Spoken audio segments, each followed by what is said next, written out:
For nearly 2 years I traveled around the world and wrote about the subcultures of blockchain from Bali to Budapest, from Serbia to Switzerland. I plan to continue the journey.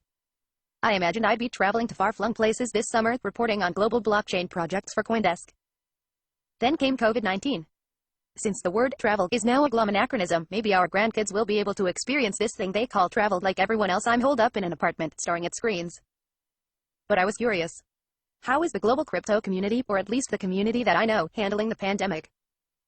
How has the coronavirus impacted their daily lives, their projects, their outlook on blockchain? So I checked in with a few of my old crypto friends to get a bit of a pulse. Of course, this is not meant to be an exhaustive, scientific survey of global themes. Good luck with that, but it does give a window into some voices that are rarely heard, and a glimpse of everyday life from the wider blockchain world. A few themes emerge. The biggest, in many ways, blockchain projects are faring better during CV-19 and are more optimistic than the non-blockchain world. Many people in the space are simply wired for this kind of thing. Crypto has a bunch of semi-Aspergery people, said one blockchain entrepreneur. They're loving this. They're loving the excuse to not leave the house. This article is part of Consensus magazine. See also, The CoinDesk 50, by CoinDesk staff, The Men Who Stare at Charts, by Ben Munster, Michelle Phan, The Beauty of Bitcoin, by Lee Kuhn, The Changemaker, Glenn Whale Puts His Radical Ideas into Action, by Jeff Wilzer, The Man Who Saw a Currency Cold War, by Jeff Wilzer. Or to be more charitable, the blockchain space is a mix of idealists, dreamers, builders, risk-takers, and many who are already expecting the collapse of civilization. Blockchain has already survived scare after scare, crash after crash. So who's afraid of a global pandemic? Budapest, Hungary. When I first met Barnabas Debreceni at a Hungarian blockchain conference in the summer of 2018, he told me that his journey to crypto began with zombies. When he and his buddies prepared for a zombie invasion, he uses the word zombie, jokingly, as shorthand for any kind of apocalyptic event. They realized that if civilization broke down, they would need some kind of peer-to-peer form of currency, and that led them to Bitcoin. Now, Debreceni seems prophetic. The zombies have arrived in the form of COVID-19. Debreceni is tall, trim, wears long hair in a ponytail, and runs a Bitcoin exchange and ATM company called Mr. Coin. In our Zoom call, he tells me he closely followed the virus as early as January, and in February he stockpiled food, sanitizer, gas, and a generator. I got myself a katana, he says with a smile, so I can fight inside the building.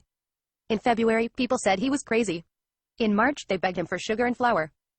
At the Budapest blockchain conference, many in the space told me their interest was driven, in part, by concerns over Prime Minister Viktor Orban's anti-democratic regime. Crypto gives power to the people, one Hungarian blockchain entrepreneur told me then.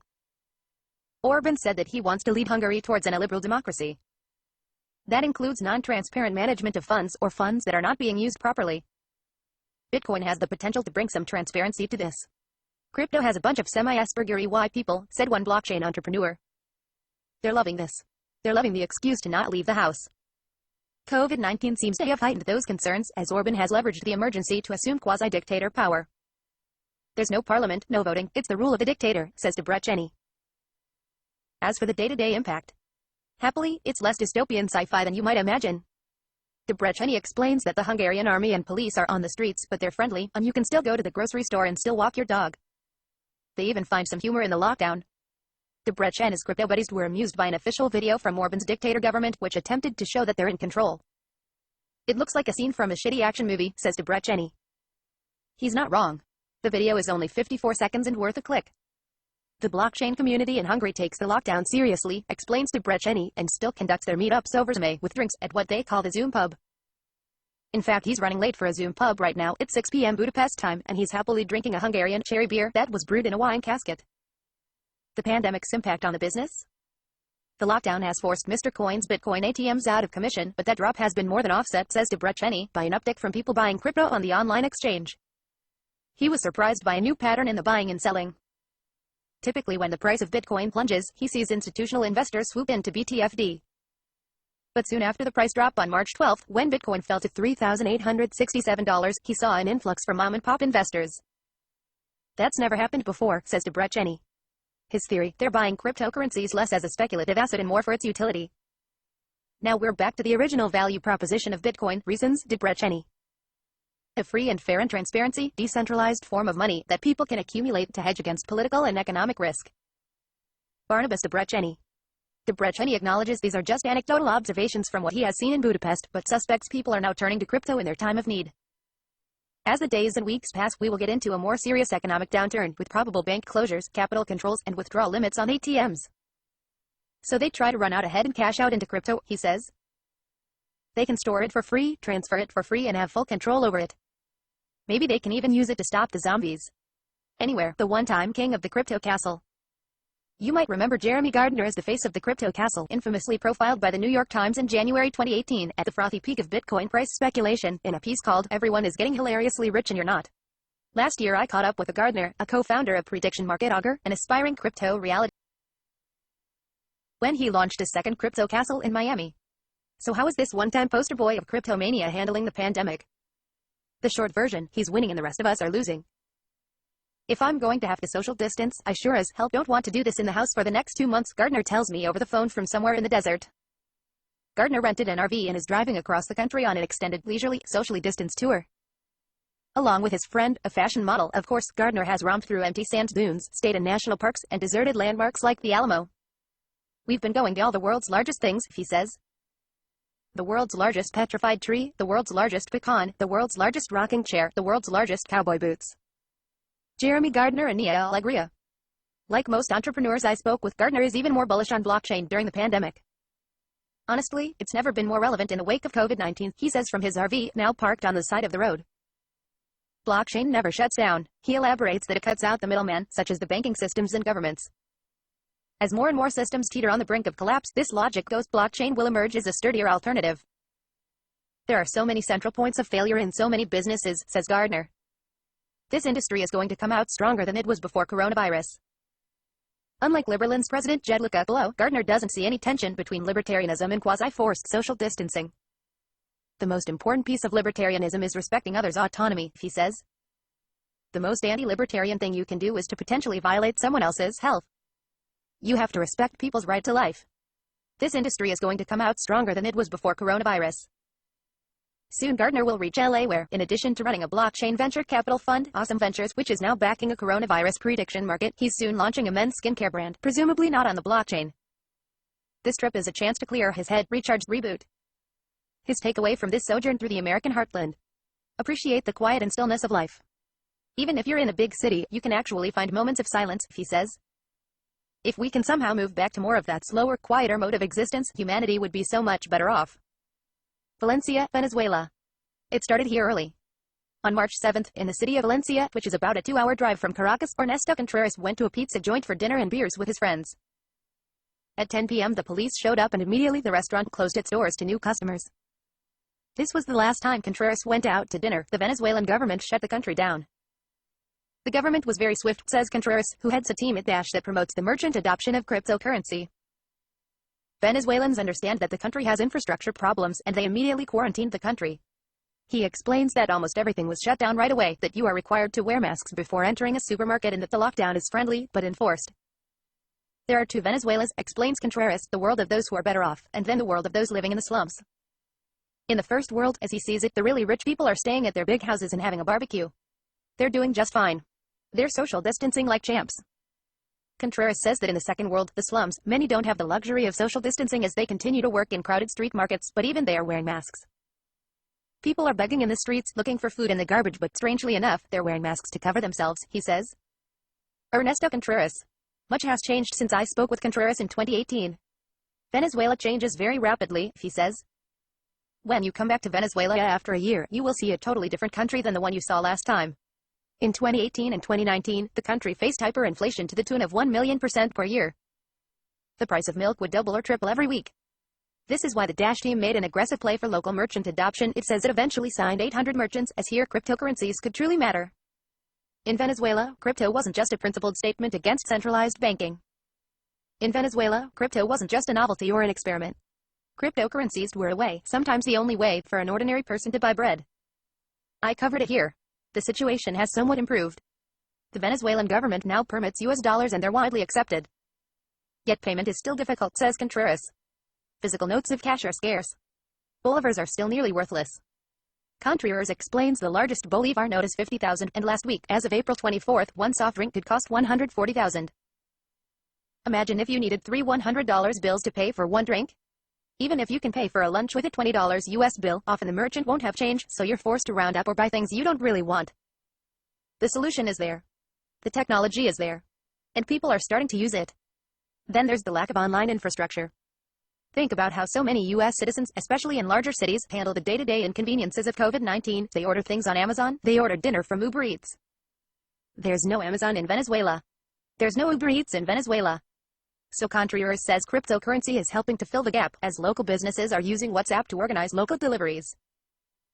You talk to the supermarket by WhatsApp and they'll figure out what you want and then deliver it, he says, explaining that his Dash team is working on helping local businesses use crypto to facilitate those transactions. There are 60,000 active Dash wallets in Venezuela, according to Contreras, and the company has partnerships with Burger King and Church's Chicken. Cryptocurrency can now be used to buy medicine and then have it delivered to you during quarantine. The solution is there, says Contreras. The technology is there. And people are starting to use it. Contreras, like nearly everyone I spoke with, is a refreshing reminder of the wider world, of the opportunities, of the hopes and the guts and the weirdness. I miss it. I don't know when I'll next be able to hop on a flight and explore another corner of the blockchain space, but I know it'll be there waiting. Zug, Switzerland. Last year I traveled to Crypto Valley in Zug, Switzerland, in something of homage to the land that birthed Ethereum. Over dinner and far too many bottles of wine, the co-founder of CV Labs, Ralph Glavischnik, described how blockchain is especially well suited to the Swiss, as their government operates as a kind of decentralized consensus. There are two words in Swiss German, Auslöschung and Vernehmlassung, that do not even exist in German or any other language. Auslöschung means that you put all the facts on the table and you discuss them with all of the players on the network, Glavischnik told me then. Vernehmlassung means you ask them if they're fine with it. So how is Glavischnik and the Swiss blockchain community holding up now? On a panic level from 0 to 10, where 10 is the highest, at the beginning we were probably at 5 and now we're down to 1, says Glavischnik in his gentle, soothing voice. It's quite relaxed in Switzerland and the numbers are massively down. We're past the curve. Ralph Glavischnik. Glavischnik guesses 95% of the Swiss population is working from home, but he's part of the 5% still going into the office, in his case the nearly empty CV Labs, a 5-story blockchain office and co-working space that has meeting rooms labeled Moon and Whale, a life-sized statue of a unicorn because obviously, and a whiteboard that invites crypto folk to script. On the board, 1 million Dogecoin. Hashtag when impact, when Lambo, AI meets blockchain and take the world, and etc. for Riva. Back then the meetup scene was booming as CV Labs hosted weekly wine and vision events. And now? Zero now, absolutely zero, says Glavischnik. Many tenants of the CV Labs have cancelled their contracts. Gatherings of more than 5 people are forbidden in Zug and Zurich, although in what might be a low-key bit of rebellion, Glavischnik and his blockchain friends still gather for the occasional drink at the House of Wine, where he insists we try to keep the social distancing. His team had planned to open up a branch of the CV Labs in Dubai in July, but that idea is scotched. He's still hoping for a September launch. To get a sense of how COVID-19 is impacting the industry, CV Labs took a survey of 50 management leaders from Switzerland, which Glavischnik says represents more than $20 billion in the blockchain space. Some takeaways: 73% said their business was impacted by COVID-19, 63% said it caused a loss of business opportunities, and 72% said it caused an adjustment to their budgets. Also, 42% applied for a federal loan, 58% did not. In what you can frame as either glass half empty or half full, nearly half, 45%, said they had enough runway for more than a year. Only 8% planned a reduction in their staff. The survey respondents noted some positive impacts of the pandemic: more efficient one-on-one meetings, a trimming of excess costs, and a chance to revise projects and priorities. Most of the blockchain companies, at the moment, make no revenue. So they're not losing any revenue. Echoing what I've heard from many others, Glavischnik thinks most blockchain projects, in general, are faring better during COVID-19 than the rest of the world. He ticks off 3 reasons. 1. Blockchain is a digital business, and the companies that are not digital have the biggest issue. 2. Decentralized organizations, almost by definition, tend to have teams that are geographically decentralized. Remote work is practically a first principle and, of course, they speak via Telegram and video chats. 3. Perhaps most importantly, most of the blockchain companies, at the moment, make no revenue, Glavischnik says with a chuckle. So they're not losing any revenue. Restaurants need to sell food. Newspapers need to sell ads. Many blockchain companies simply need to, well, to nurse their ICO-backed coffers. You can't lose what you don't have. Liberland. This was supposed to be a big day for the nation of Liberland. That blockchain-powered utopia of libertarianism. March 31st marked the 5th anniversary of the nation's founding, and Liberland's president, Jedlicka, had planned a 2-day celebration. For the uninitiated, 5 years ago, Jedlicka, who is based in the Czech Republic, found a tiny island, about the size of New York's Harlem neighborhood, that sits on the disputed borders of Croatia and Serbia, and claimed this is a sovereign nation that would be run according to the principles of libertarianism. The nation has a written constitution and 610,000 residents, or e-residents. I wrote about it. Here. Closing parenthesis. It's still impossible for most to settle on the island itself, but for the anniversary, Liberlanders had planned to celebrate on the waters that bordered the island, partying on large boats. Instead, they held a virtual conference in their virtual embassy, headlined by a speech from Liberland enthusiast Ron Paul. President Jedlicka. Source: Liberland Press Office. Other than COVID-19 scrapping the live party, it seems they haven't missed a beat. We're already decentralized, says President Jedlicka, almost cheerfully.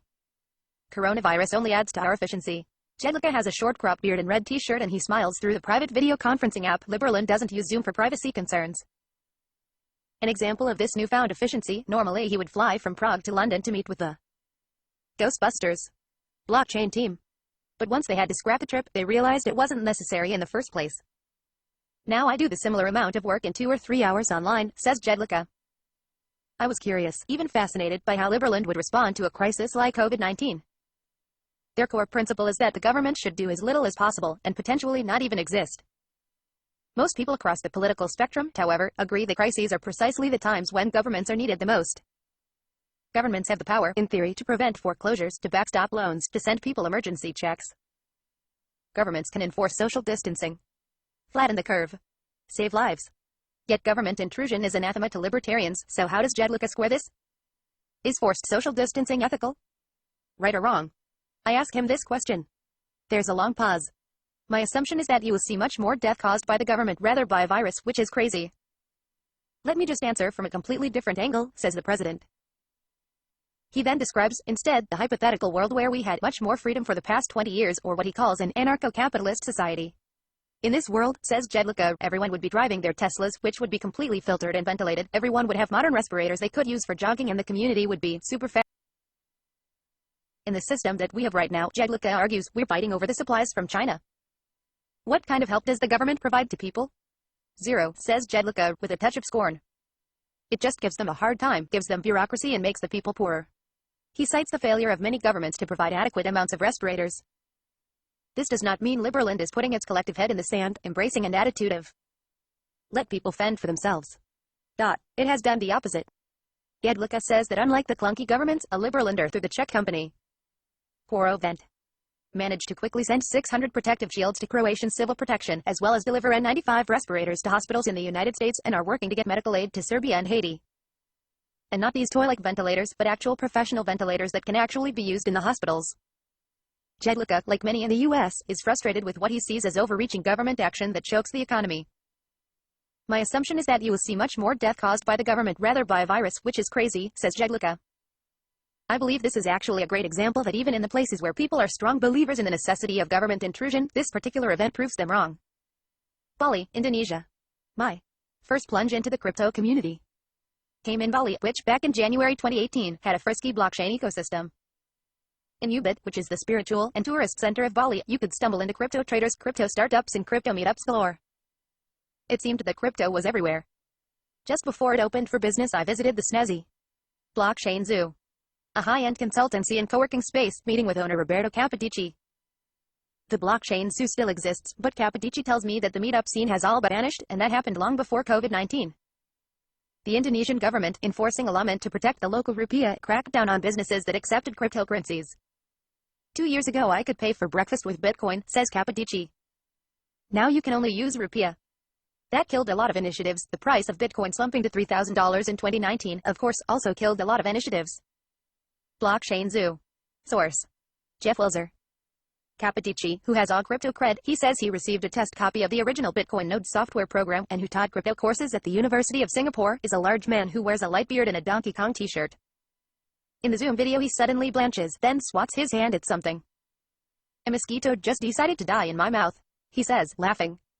And I'm not even riding a motorcycle. Everyone drives a moped or motorcycle in Bali, even wimps like me. There are now fewer mopeds in Ubud. The roads are mostly empty. The borders are closed. The tourists are gone. The few people on the streets do wear masks, says Capodici, and the police will stop you if you don't have one, and give you a mask. Meanwhile, the Blockchain Zoo has pivoted to launching their own platform, ZooBC, which uses a proof-of-stake protocol. Capodici says his team of 25 developers can easily work remotely, and they're working on a beta version of ZooBC. The alpha launched in November. COVID-19's impact on their efforts. The way Capodici sees things, the pandemic is almost a positive. The downside is he had hoped to be in Dubai and Singapore to meet with potential clients and investors. However, the upside, he says, is everyone seems extra focused from home. And they're using the time to add more functionality into beta, which is one of the benefits cited by that survey from Switzerland's CV Labs. Capote tone is almost chipper. This thing is going to change the way people work. I love it, he says. The longer it lasts, the better it is. He quickly clarifies he has sympathy for the local businesses, like hotels and restaurants, that are suffering. But he can compartmentalize. Focus on the silver lining. If COVID-19 has nudged companies to give workers a choice between at home or in office, he sees that as a win. You should be working at a place you love to go to, he says, because that's where you're spending most of your life. Belgrade, Serbia. Gardner's not the only one who views CV-19 as an acceptable time, maybe the perfect time, to unleash the potential of blockchain. Take Daniel Dabic, who happens to be Liberland's ambassador to Serbia. Dabic describes his Serbia-based blockchain project, Safex, as a kind of Amazon on the blockchain. I visited Safex headquarters in Belgrade in 2018 and I wasn't even sure if Safex still existed. Dabic assures me it still does, and it plans to publicly launch an early version of its decentralized marketplace this summer, COVID-19 or no. In a now familiar refrain, Dabic says the blockchain space is well equipped for this kind of remote work. We're already used to this recluse kind of paradigm, he says, laughing a bit. In all sincerity, we've had very little or no interruption to the software development side of things. In a way, he's happy about the timing. Dabic argues that a frictionless person-to-person marketplace is just what we need. It's not illegal to sell an N95 mask, but Amazon snapped their fingers and you can't do it anymore, says Dabic. That means normal people can't get those things. With a decentralized and blockchain-powered marketplace, he says, the average person is better off. Note, we spoke on April 13th, soon after Amazon blocked the sale of N95 masks to the consumers because it prioritized these scarce goods for hospitals. Is this sensible regulation to protect healthcare workers, or a slap in the face to the free market? Yet another fascinating question from the blockchain space. Dabic tries to keep a longer lens perspective. If you look at the cryptocurrency ecosystem, we're in a perpetual recession every 2 years, he reasons. You're going against the tide every day or night, so the quarantine is no different. Crypto will rise above all of this over the next 18 months or 2 years.